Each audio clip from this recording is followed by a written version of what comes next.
Joining us now is OjyOkpe, the chief of Omokwata. Absolutely. AKA Odogu Silencer. That's a new one. That's a new one.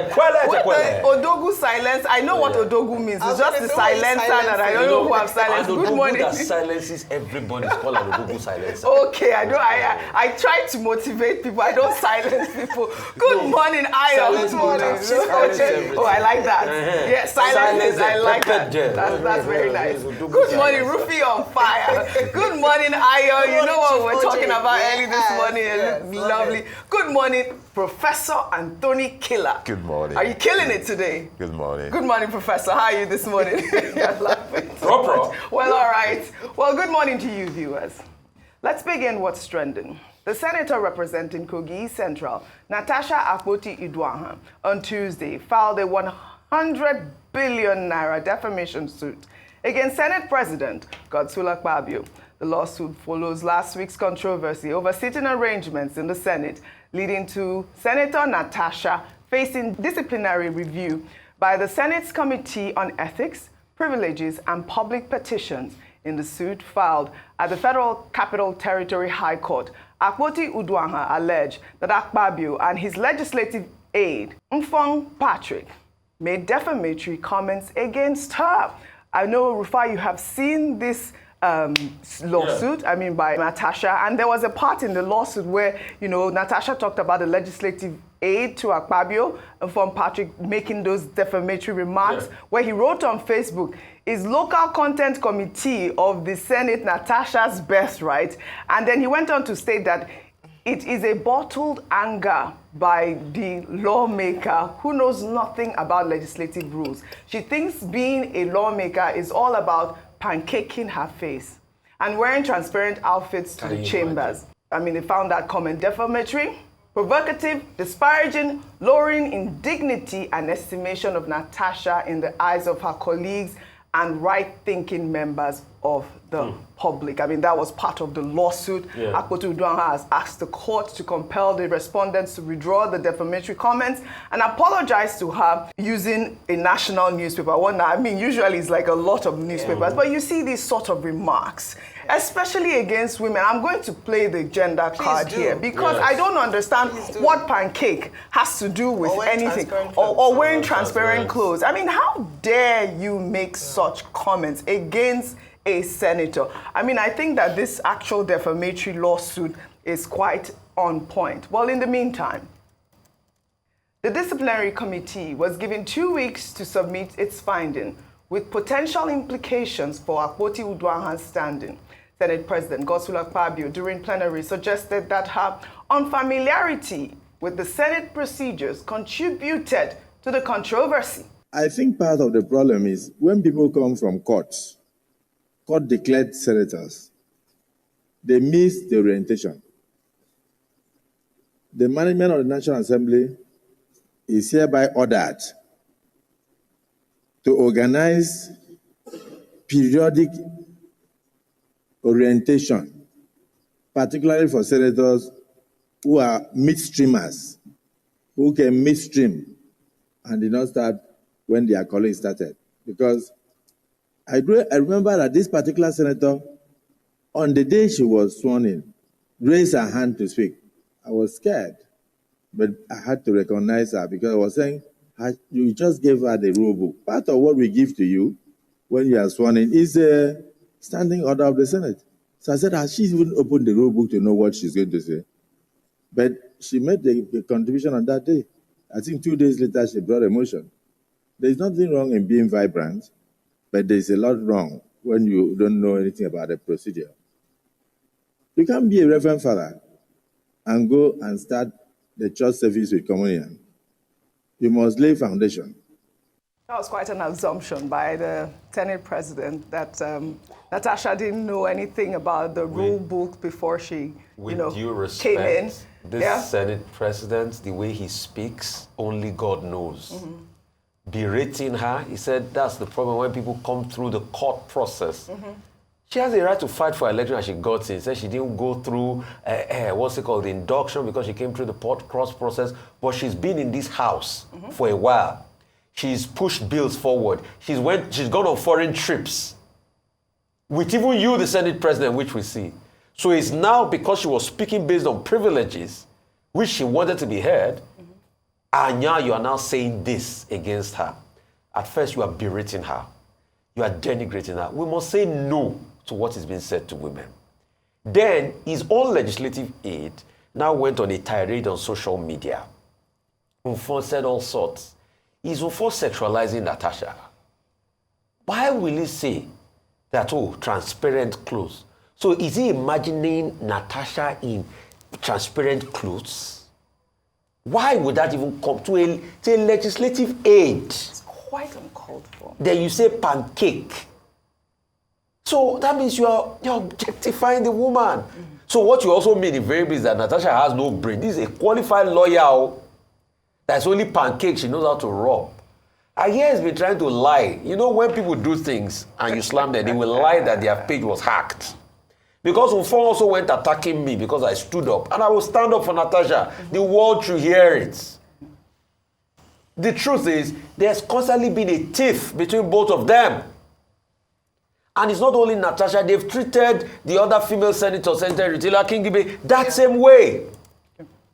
They can quote the law about position and seats and all of that, but also there's a right of privilege when you have to be heard, when you stand on an order. When Akpabio, did his, the Saraki subject him to this. Anyway, we've already had intelligence report that they were going to submit that to the disciplinary committee and all of that. We will see.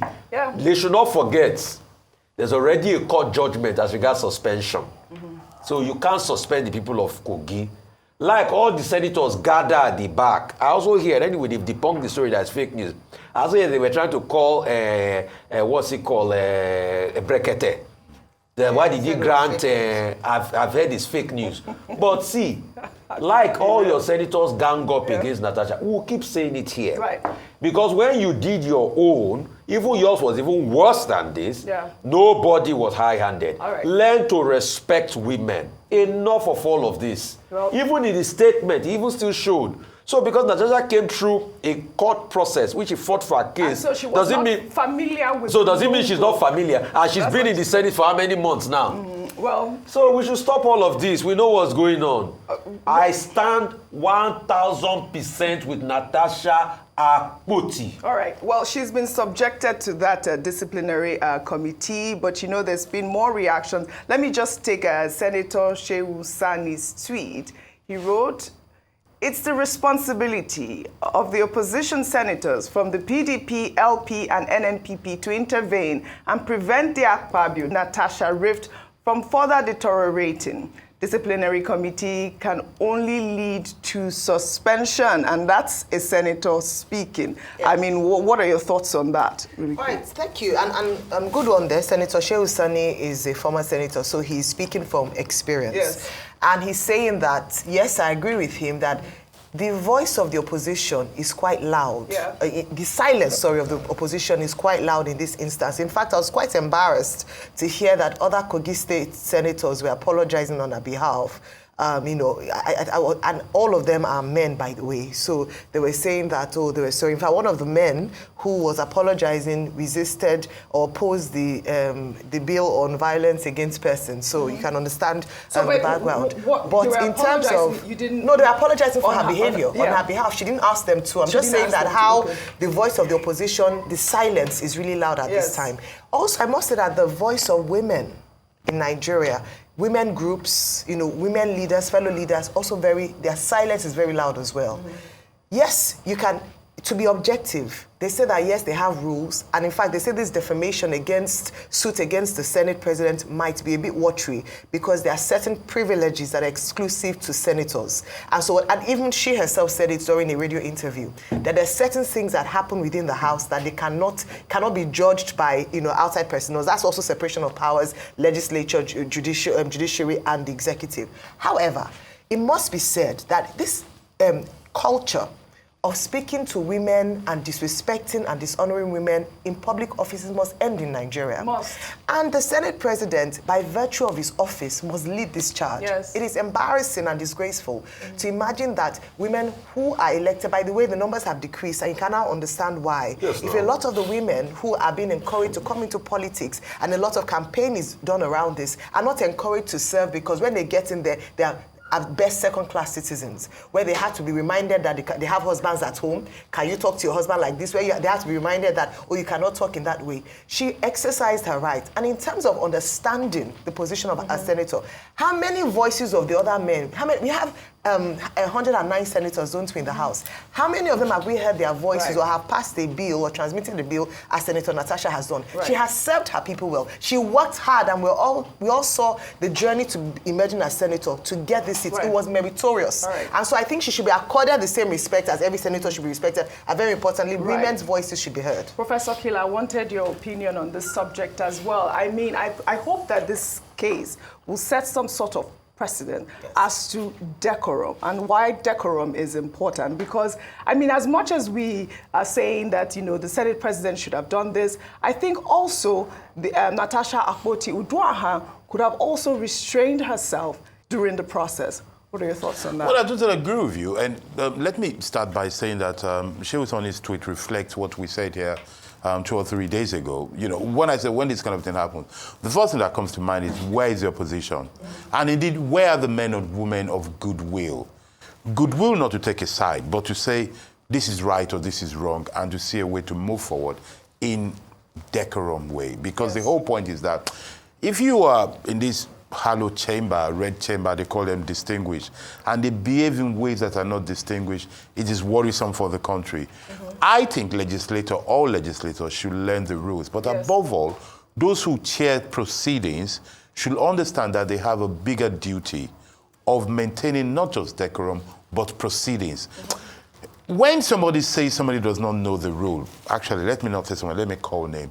When Akpabio says somebody else doesn't know the rule, there's a flaw there. Let me give 1 second lesson on legislative procedure. The duty of the chair of any legislative sitting, the main duty is to allow the process to flow. That is your main interest. So you must find the way. If somebody is in a wrong position, you let them talk and you overrule them. If somebody is doing the wrong thing, you hear them out, then you cover it out. But I think it's important for everybody to understand these rules, and the public as well. And by the way, if they're doing this to women, and they say women are not in places, I blame voters, not the people there. If you truly want women anywhere, vote for them. There's some very simple thing to do.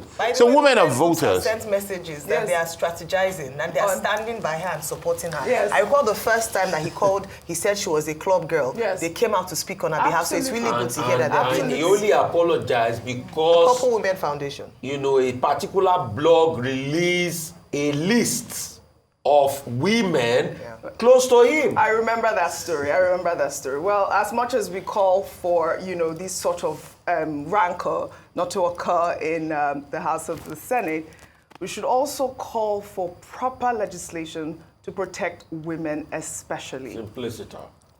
Well, more reactions have trailed the memoir by former military president Ibrahim Badamasi Babangida. A journey in service unveiled last week.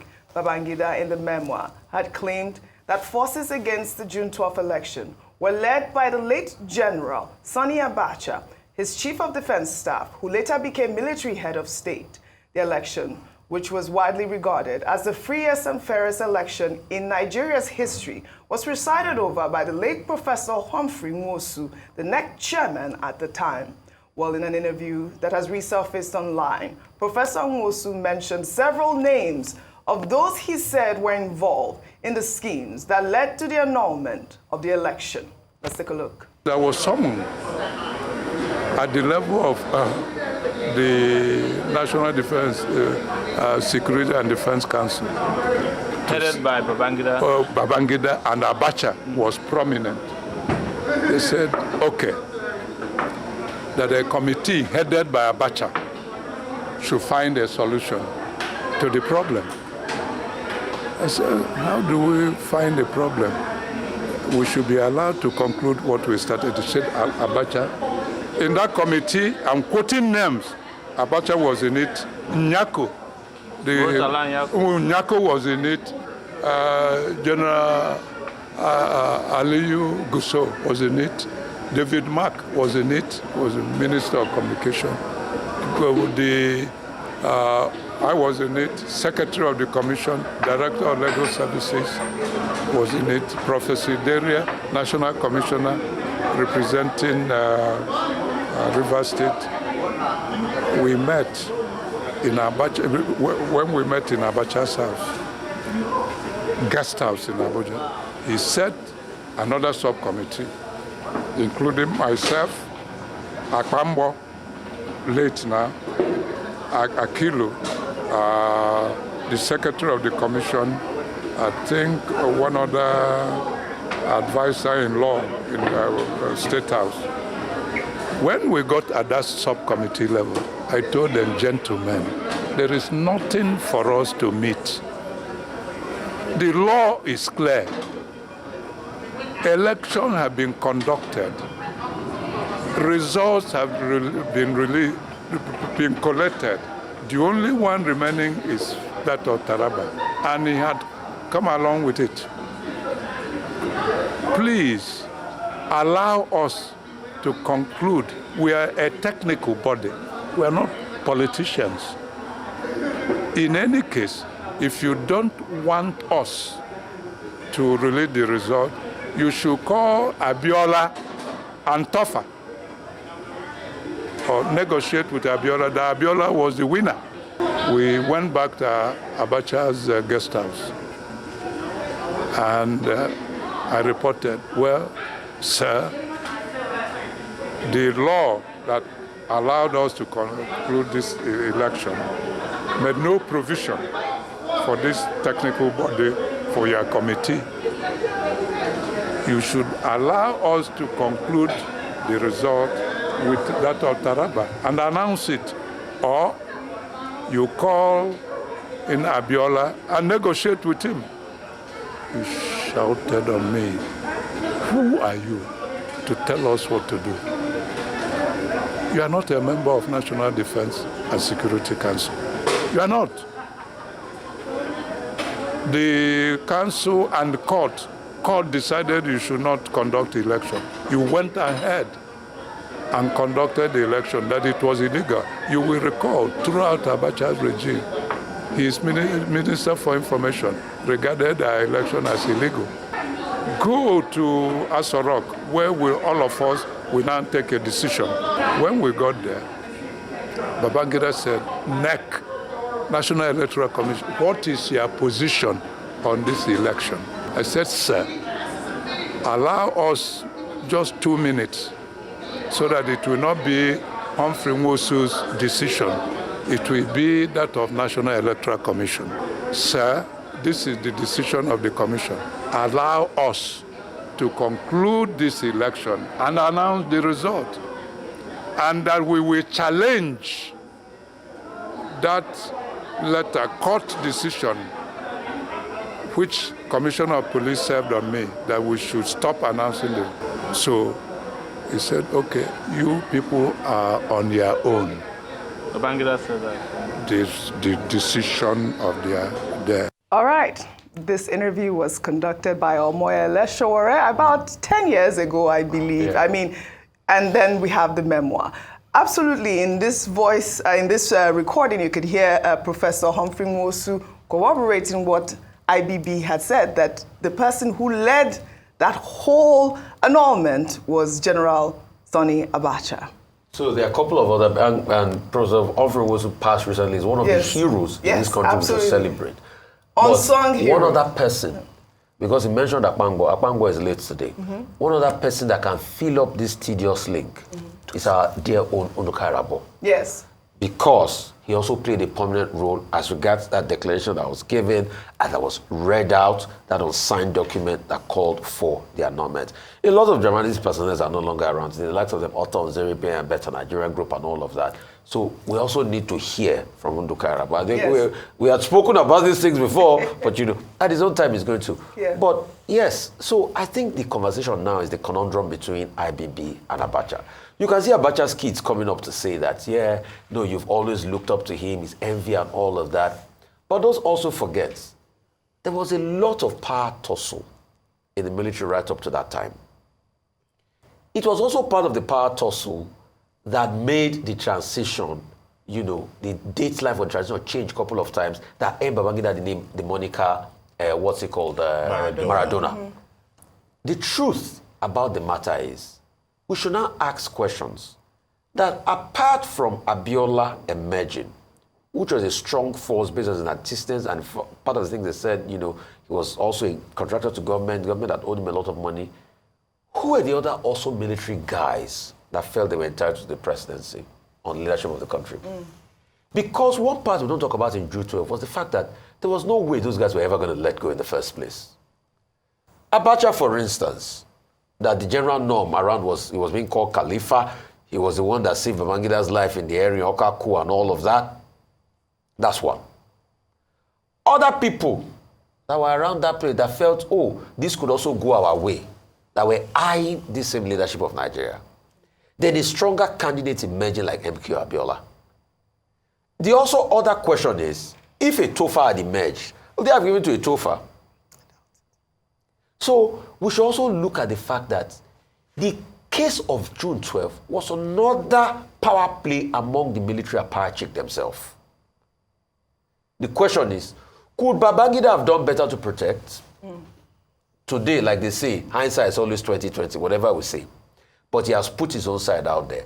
But most importantly, I think those we don't talk about enough were the unsung heroes that were killed in this June 12 saga. Mm. People that were killed in Lagos and killed in other parts of the country, the journalist Kalto, you know, and the real activists, not the cashtivists.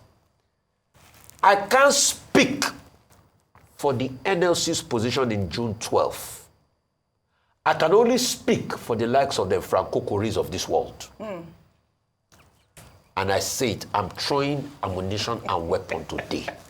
Because there were a lot of cashtivists and activists. Right. I can't boldly hit my chest for the role of the NLC. I could only speak for people like Franco Kori of blessed memory. All right. Well, we've called on Ndukara, but he's actually alive. So hopefully, you know, we'll hear from him soon. It's not just on this table that we've called for him. Well, before I come to you, Senior Advocate of Nigeria, Femi Falana, has stated that the late MKO Abiola was already recognized by Nigerians as the elected president since 1993. Falana made the comment during a television interview on Tuesday. He noted that Babangida's admission merely confirms what Nigerians have believed about June 12. Since 1993, he has been recognized by the people of Nigeria as an elected president. They are just these guys, you know, who try to set the hands of the club back are just recognizing that now. And the last one is about this, they want to set up a library. No former military head of state has ever set up a library. What do you want to read there? You can only have a library set up by an elected president. You understand me? So I hope they will, you know, title it well. It should be military, a former military president, whatever, library. It shouldn't just be a presidential library because you confuse people. Always so animated. It will confuse people, absolutely. And he's not the only one talking about that. I mean, this was the call. I mean, the conversation was around whether or not MKO Abiola should be seen as the president of, former president of Nigeria or not. Recognized. So between IBB and MKO Abiola, the legitimate president who was elected by the Nigerian people is actually MKO Abiola. And so I agree with that train of thought. I've been quite uncomfortable with the self-styled giving him his title of president, because at the end of the day, it's whitewashing it. He didn't come in as an elected president. he assigned himself as the president. He was a military dictator, and that's what it is. Now, with regards to recognizing MKO Abiola as president, I think the Buhari administration tried to do something like that by recognizing Abiola as one. And people have said that more than anyone else, President Tinubu should even push this further, being at the forefront of fighting for democracy, especially post-June 12 elections, the 1993 elections. So it might be something that he might now want to consider with regards to giving him the full accolades and actually the compensation that is required. He's not here, unfortunately, to enjoy this confession. It is too late in some instances, but it's good for his history of Nigeria so that we can rewrite and set history right.